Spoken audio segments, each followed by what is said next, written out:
Hello, Syracuse football fans, and welcome back to the Syracuse Sports Podcast. Not with Brent Axe this week. This week you got me, Emily Leiker, and then Chris Carlson.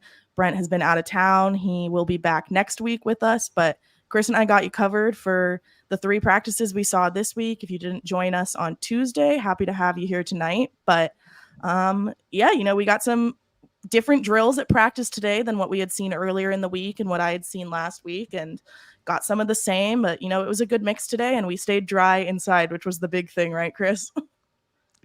Outside of our feet, there's some big outside puddles, of our feet, some big puddles out there, and my phone, which took a tumble into the puddle right outside my car at first. And we both hope that we have one special guest listening once again to the Syracuse Sports Podcast, Emily. Yes, right. As we were leaving practice today, we got stopped by Willie Goodacre, who said that he listened to the podcast as he was going to and from practice. I believe it said he was, and that listening to the podcast helped influence his decision to commit to Syracuse football. So Willie, if you're listening, hello. Thank you for that. That was lovely. A nice, lovely little chat. It was great to meet you. And anyone else who might be listening and considering Syracuse football, I guess, hello. Welcome to the Syracuse Sports Pod. I'm very thoughtful for him to say, to introduce himself and mention it. That was a kind thing to do. Knew my name, called me by name. That was great. It was very nice of him. So that was leaving practice today. Like I said, we saw a lot of different stuff, but I know one of the constant topics for fall camp this year is the quarterback number 2 battle. And we got some things to share with you on that today. So we're going to start it off with a video clip here of Michael Johnson Jr.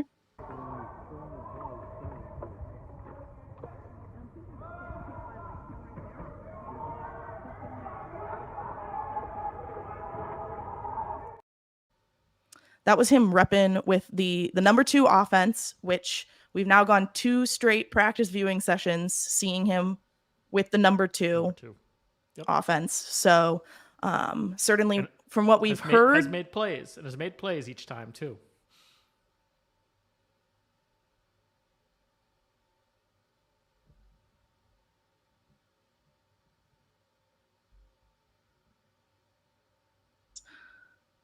Are we back? I'm back. Chris, there we go. Sorry, we're having some technical difficulties. Maybe a leftover effect of that rain that we had. But Chris, what were you saying about the number 2 quarterbacks? Just, we only see a limited amount of time, right? So we don't see everything. They're supposed to be repping evenly, getting even times with sort of the 1s and the 2s behind Kyle McCord.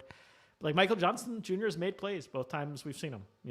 It's a small number, but he's looked good. Yeah, I will say, like, in terms of the days we've seen, which now, if I'm counting correctly in my head, has been 5. I believe both of, I've been to all 5. Chris has now been to 2.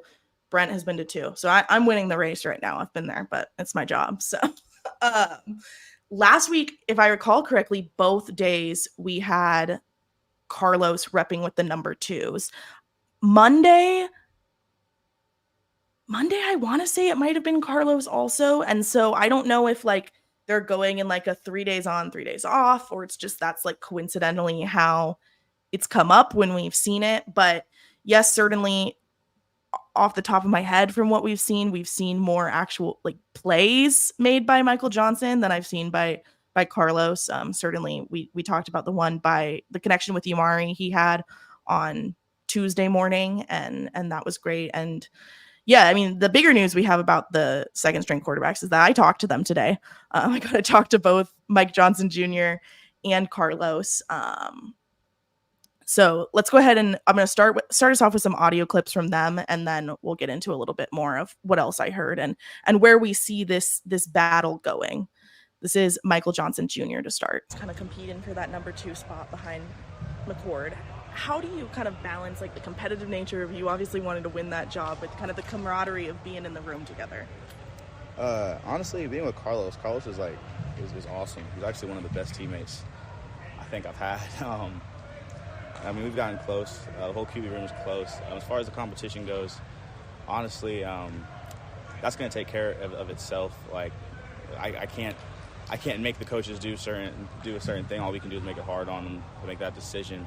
But right now, really my focus is just trying to be a better me every day, trying to be better today than I was yesterday. I'm just trying to get better each and every day and trying to make each practice the best practice I've had yet, just so I can just get to the best version of quarterback that I can be. How was kind of competing for that number 2 spot behind McCord. How do you kind of balance like the competitive nature of you obviously wanted to win that job? It's going again. It was repeating. Sorry, that's on me. Next, we have Carlos. Slightly different question, but kind of the same vibe. What has it been like competing against Michael Johnson Jr.? It feels good to me. I'm one of those that love competition. I wouldn't, if none of them was here and you know the spot was just given to me, I wouldn't feel as good as I do right now. I just feel like, you know, what I got was given. Like, I didn't earn it. So right now I feel like when my shot do come, I'm going to feel great about it because I'm going to feel like I earned it and I took every step to get there. That's one of the things that kind of struck me during my conversation with Carlos was just remembering that, like, for the past 2 years at Syracuse, he hasn't really had significant competition. Like, he's kind of just been able to waltz along as the number 2 quarterback here behind Schrader the past 2 seasons. Obviously, Syracuse brought in Braden Davis last year. They thought Braden was going to be able to play. We thought Braden could play quarterback, and that's why they brought him in from South Carolina. And then obviously at the end of the season when they needed him, they didn't really use him, and that was telling that he was not fit for that role, and he's out at wide receiver now. And then Luke McPhail was also in that room, but he was a scout team guy, a guy that they kind of just worked against in practice. We saw him very rarely come out on the field. So it was really just Garrett and Carlos for the past 2 years, and Garrett was the Justin de facto Lamson starter would've been there. that guy, right? Justin Lamson would have been that guy. He was in that room, but I mean, I really never saw. I got one spring of seeing Justin play, and that was the spring right before he transferred. So I sometimes forget that Lamson was here just because his injury, he was not around often. But so now the quarterback room having 6 guys in it, that's just such a different experience for Carlos, in that he has actual competition, and he has Michael Johnson Jr. in there who hasn't played quarterback his entire collegiate career. He's kind of been used in different ways. But due to injury, right? Like he hurt his shoulder and it impacted him, and he gave sort of his team what he had. Right. But was recruited as a quarterback, played quarterback in high school. Like, both were highly touted. Like, did have some, chops coming into college. Right. So now you have not only McCord pushing everyone else behind him in the room because everyone's constantly chasing McCord, and we've written about how far ahead he is. But now you also have legitimate competition at the number 2 spot, which I think hopefully makes Carlos better. I can't say that we've seen too much on field yet that indicates that, but he certainly said that he feels like he's gotten better. He feels like he's gotten more mature. We'll see again if that translates at all and where it ends up going. But Michael Johnson Jr., I think right now would be both of our picks, right? Was that fair to say, Chris? Yeah, just based on what we've seen. And the coaches could be seen, right? The coaches have far more data and information than you and I have. But we've seen Michael Johnson Jr. make 3 good plays. And, in my 2 days, I haven't, Carlos has been running with a third string, and it's handoffs or broken plays. He hasn't had much of an opportunity, but we've seen one guy make plays, and one guy we haven't had a chance to see it. Right. And this felt really quarterbacky to me, is that Michael Johnson Jr. was like, yeah, I've been making plays, but it's mostly the guys around me. He was very quick to credit his teammates, his wide receiving core. I asked, is there a highlight worthy play you've had since camp opened? And he was like, oh, there's been a couple. And I was like, what about the throws to Umari on Tuesday? And I think he said it was 80% Umari, 20% him. And so that was very leader of the team quarterback talk to me. He dropped it in the bucket pretty good. Yeah. It's not like he just chucked it out there and Umari made a crazy play. I mean, Umari was in double coverage on the first of those 2 catches and had to do some work there and certainly did a good job. But Michael Johnson deserves some of the credit too. And, I think part of the reason why he might be like that is he did reveal that so when they announced his transfer, his commitment graphic, he was labeled as an offensive weapon, which is, I think, the first time I've ever seen that, especially for a transfer, like a guy who's been playing somewhere else and not just a freshman where, hey, they might move him around, they might switch positions for whatever they need. But he said that he spent like the first 4 to 6 weeks actually splitting time between the wide receiver room and the quarterback room. So he was doing a lot of his like actual physical training with the wide receivers. He still runs with the wide receivers when they do sprints and practice and stuff like that. And he said that was just, he felt like that was a really formative experience for him, just knowing how many talented guys are in that wide receiving room, which we're going to talk about in a minute here. But yeah, they weren't sure at first if he was going to be in this quarterback room, and eventually something switched. He said he's honestly not sure who made the call to eventually put him in the quarterback room full time, but he had been learning the offense from that point of view while also working with the wide receivers. And so I certainly thought that was interesting because we hadn't known when he first came in what it was going to be. That was such an interesting label. And then obviously come to camp and he's clearly working in the quarterback room. So it's like, okay, well, why didn't they just label him as a quarterback when he showed up on campus? Well, his dad at the Cuse Caravan, one of the Cuse Caravan events, had said that, the coaches wanted to make sure that he was fully healthy and could throw the ball the way he needed to before they moved him over to that quarterback room permanently. Although supposedly the plan was always for him to like give that a go. Like that was what he wanted to do. He wanted to come here and be a quarterback. But, according to his dad, he had to show that he was completely healthy before they were willing to label him one. No nepotism in Syracuse football. No handouts. They all love competition. That's the right. That's like the if you don't mean it, you better at least say it. Right. That you love competition. Yeah. So those two are clearly the two in the running, like legitimately in the running for the backup job. We've talked a little bit about freshman Jakari Williams, certainly a talented kid. We've heard great things about him so far. I can't say we've seen too much out of him. He occasionally gets in a rep or two in that team drill down with the third, fourth string guys. But not often. Usually those drills are cut short before they get there. So haven't seen too much out of him, but both Michael Johnson Jr. and Carlos Del Rio Wilson said that having him there as like a younger guy that is also trying to push up and wants to be in this competition helps kind of get their motors going too. And so I don't think we're going to necessarily see him in the mix for the depth chart this year, but certainly some of those early season games when it comes down to the fourth quarter and you hope that Syracuse is up like 66-0 or something like that, we will get some Jakari action. Yeah, hopefully he gets to run the offense and hand the ball off, right? And has a year under his belt of learning, which is pretty typical for any true freshman except one or two. That's what they're signing up for. So we've mentioned a couple times the wide receiver room, obviously, and we haven't really gone in depth on any of them yet, just partly because there's so many people in there now and so many guys that seem like they're going to be actual contributors. Chris, I know you talked to Yamari Hatcher today, had a little bit more of a focus on that position group. What did you hear about them? Yeah, we got a chance to talk to him and Kyle McCord. I think the most interesting thing probably was Kyle has referenced repeatedly just his connection with Jackson Meeks coming in at the same time, thinks he's gotten the most reps. He's one of the guys he's gotten the most opportunity to sort of gel with and develop that chemistry with.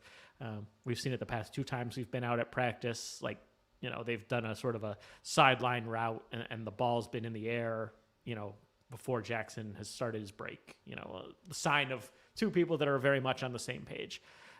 So, for folks that are wondering, other than Gadsden, who's going to sort of emerge as the top targets, I think he's a pretty good guess right now, the way Kyle talked about him and from what we've seen.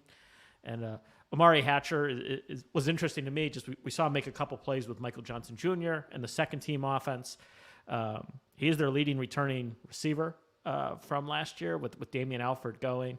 And sort of fascinating that he would come back given Fran brought a couple guys over from Georgia who he certainly likes. He brought Justice Ross Simmons over from Colorado State.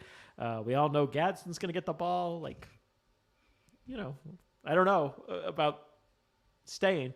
And the other tight ends too, not just Gadsden, all of the tight ends. Right. All the tight ends apparently are going to also catch balls. But he said he never really considered leaving.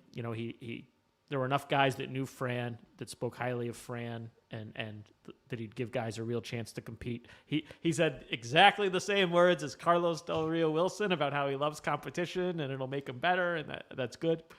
But he's played well enough that Kyle McCord said that he's splitting time between the ones and the twos. Kyle was very complimentary of sort of his physical skills. And said that he feels like his confidence is growing. And there was an interesting interaction between Amari and Ross Douglas at the end of practice as I was waiting to talk to him. And he was asking Coach Douglas, did I do anything wrong? Like, is there anything you want me to do differently?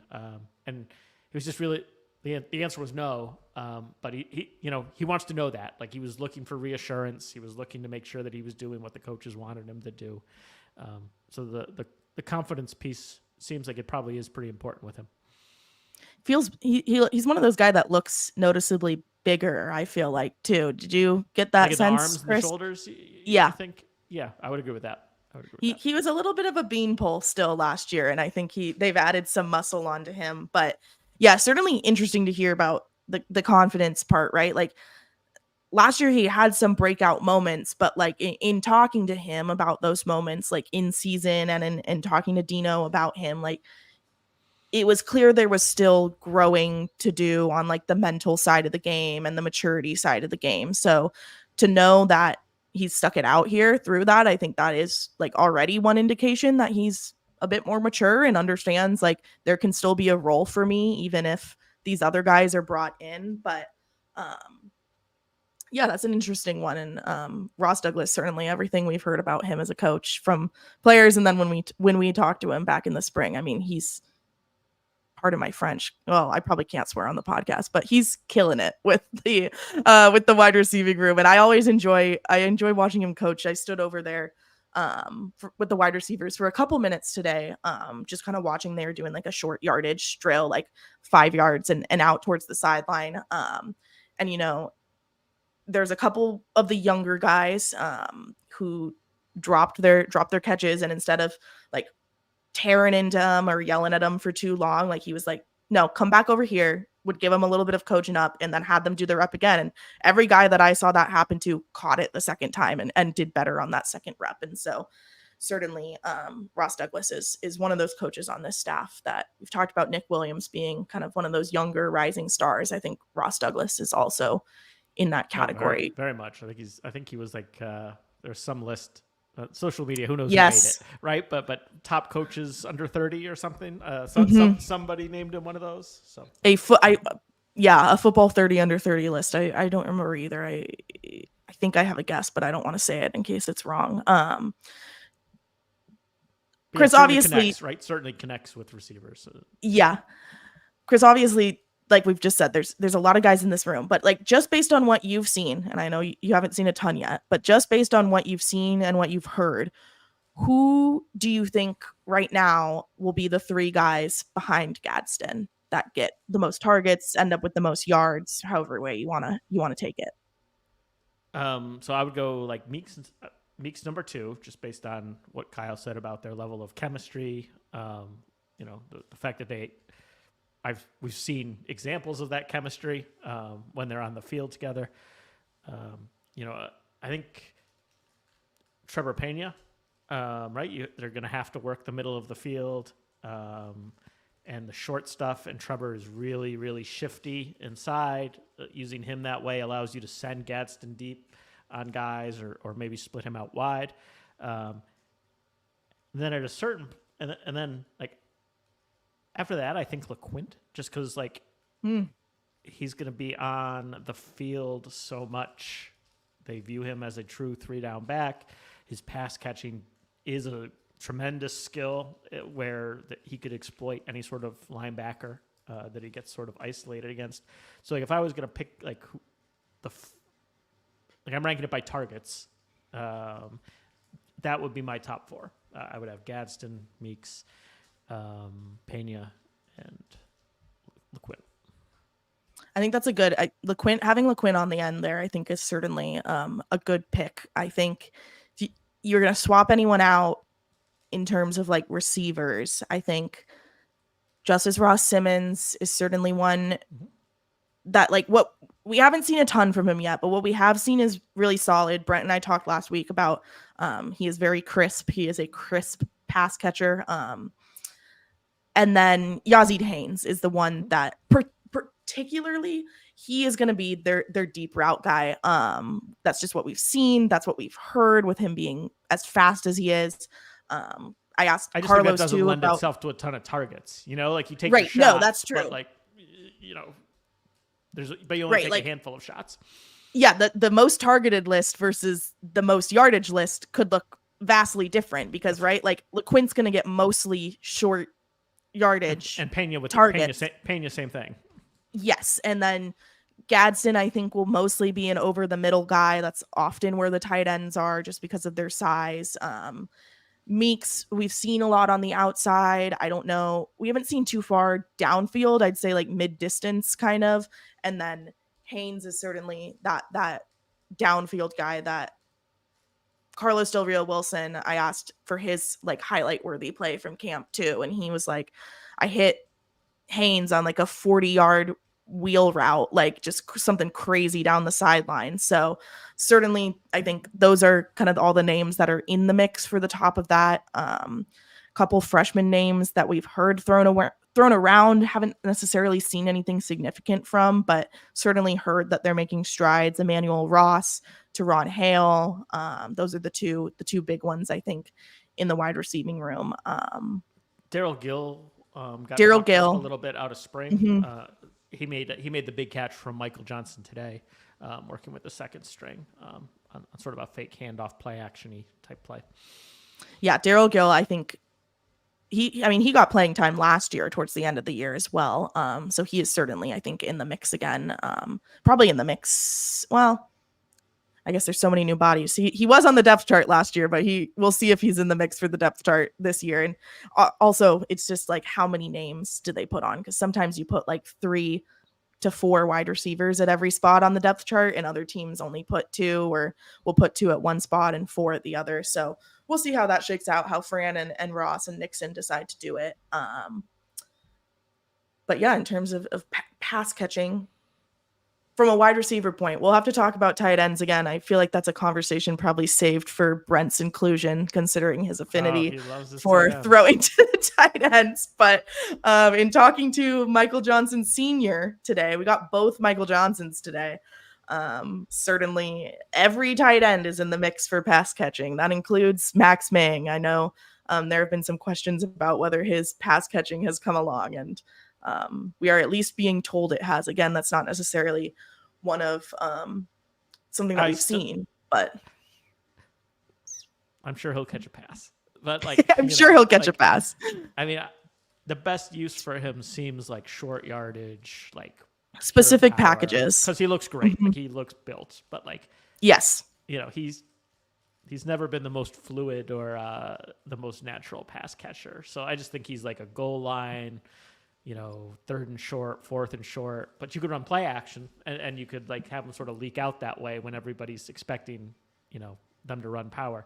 I think that's how Max is probably going to catch his passes. They just have other tight ends that are better equipped to like run routes. Yeah, it's like why would like you got Gadsden and Villari and Jamie Tremble, and I think David Clement's probably the between those 3 and Max, where like he can do a little bit more of both than Max maybe, but is also more inclined to be a blocking tight end like Max. But Chris, what else did we see Max doing today that was kind of unique and something new we saw at practice? Yeah, I don't know that I've ever seen this before. It could just be that we don't get to see a ton of practice. But there was a portion where they were working on kickoff returns, and they had all the guys that would be working as upbacks practice fielding kickoffs and calling fair catches. And there were it was a very amusing experiment because they were giving them like full-blown punts, and some of these guys looked very uncomfortable fielding full-blown punts. Max was one of them.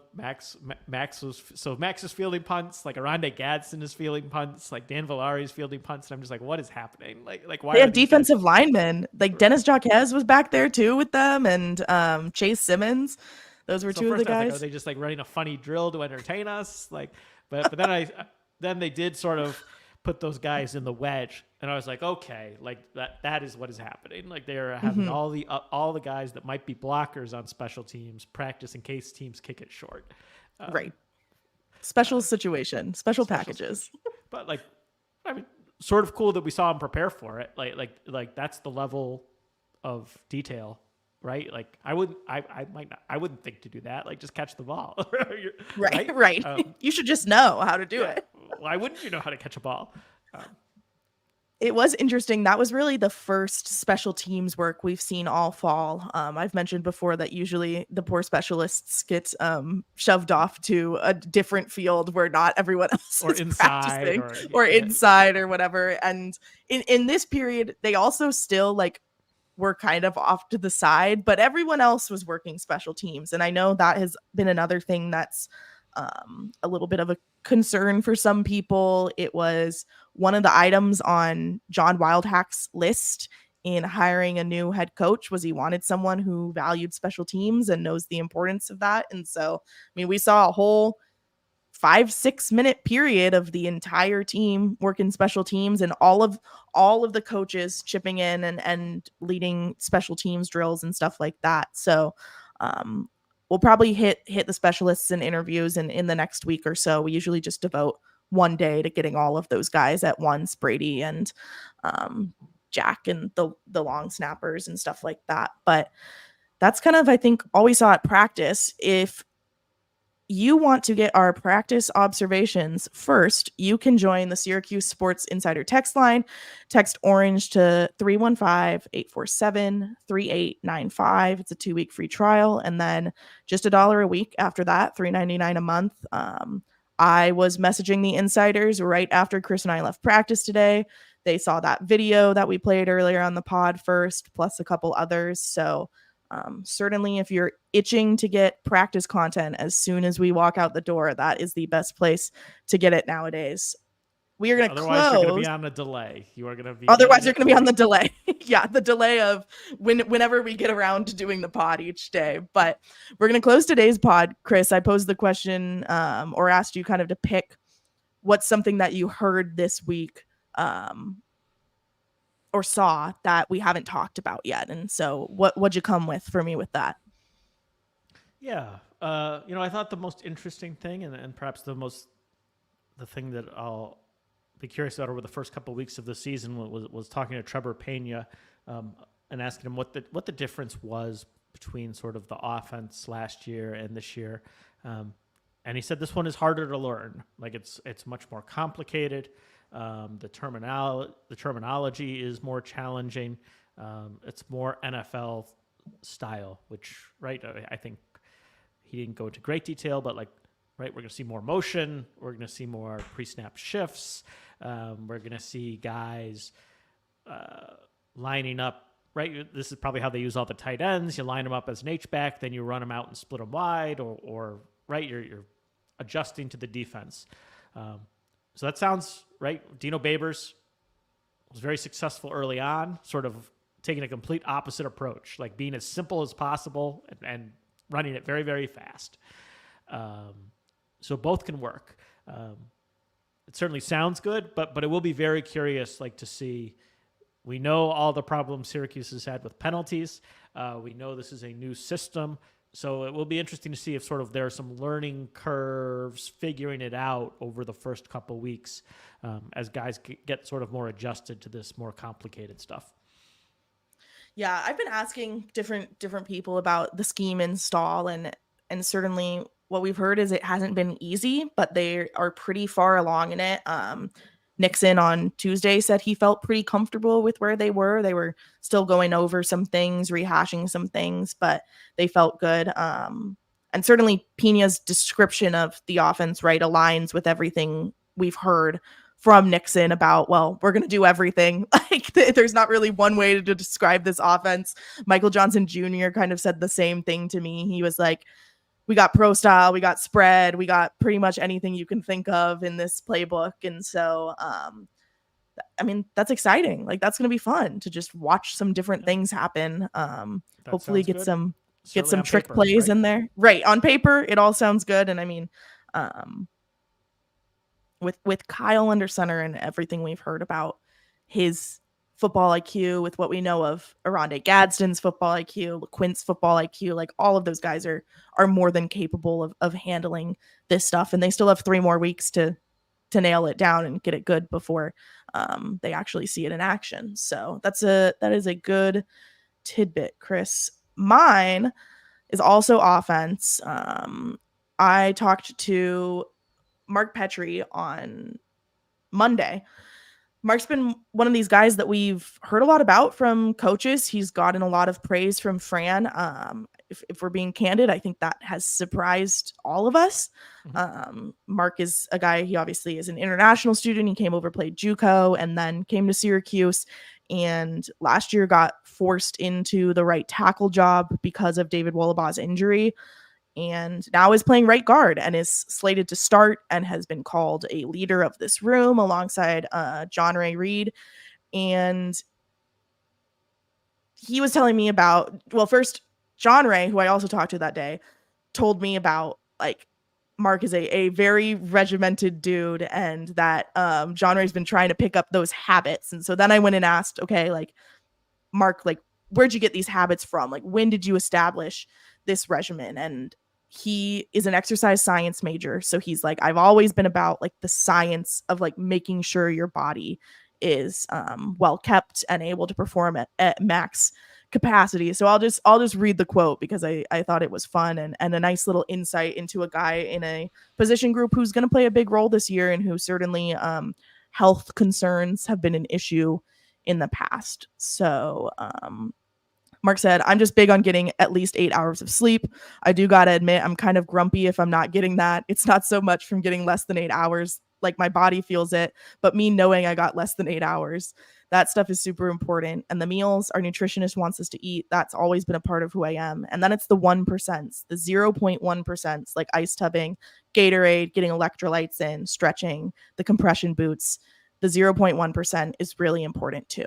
So I just thought that was a really insightful level of detail to some of those little things that he is doing, that then he said he is trying to put those habits onto his teammates. He said that was especially a thing this summer going through the conditioning. And now he's kind of toned it back a little bit. And he's like, look, like everyone needs different things for their bodies. But certainly I've tried to make those things habits for this offensive line. And Jean Ray said he is not quite getting up at 6 a.m. yet or going to bed at 10:30 like Petrie does, but he is joining him in the cold tub and in the training room to just get minor things checked out before they turn into major problems. So for an O-line that we always talk about how healthy they are and are they healthy enough, like that is certainly something you want to hear, right?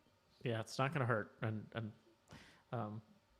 you know, I think Mark has also been mentioned to me as like, right, I think Kyle, Justin, Mark, Marlo are the guys that were often heard. It's like sort of set the tone for this team over the summer in terms of the amount of time of their free time that they should be spending in the building and working.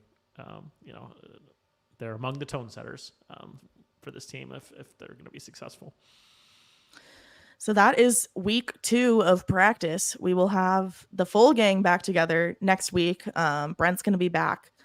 Monday, August 12th is a a big content day, not just for us, but also just in general, because that is the first day that the ACC's All Access, that's the first episode of ACC All Access, which Syracuse is the subject of. If you don't know about that, it is essentially Hard Knocks, but ACC. That crew has been around all over the place. We see at least 3 to 4 cameramen shooting practice every day, up in players' faces, up in Fran's face. We see people getting mic'd up as they come into practice, and the team spokesman told me one day they were there until like 3 a.m. doing stuff. So I don't know who was in the facility until 3 a.m. that they were hanging around. Find out who's there till 3 a.m. But and they were at kickoff too. So hoping I make a cameo in the kickoff portion of the event. But that'll air August 12th. I don't have the time off the top of my head, but we'll make sure you guys know when that is. And I'm sure we'll have some sort of 3 interesting things or yes, 5 highlights or something on syracuse.com. If you don't feel like watching, we will have something like that. Or if you want to watch, but then also want to know what we thought was the most interesting, we'll have that. That is August 12th is also the day that the ACC network crew will be at practice live. So that's like kind of a thing they've been doing for at least a couple seasons now, where they'll send some of their sideline reporters, some of their analysts, all those people, and they come and hang out at practice for the day, and players go on set and stuff like that. So we'll tweet out that schedule. We will send it to you if you're an insider. You can also Google it and it will come up. We've definitely written about All Access before, so that is somewhere on our site. But Chris, any final thoughts about your first few days of practice? No, looks like a football practice, and by the time they're done, I'll have upgraded my prediction to 11-1 because we hear lots of good things. Couple more weeks to go until game 1. Thanks for joining us, everyone.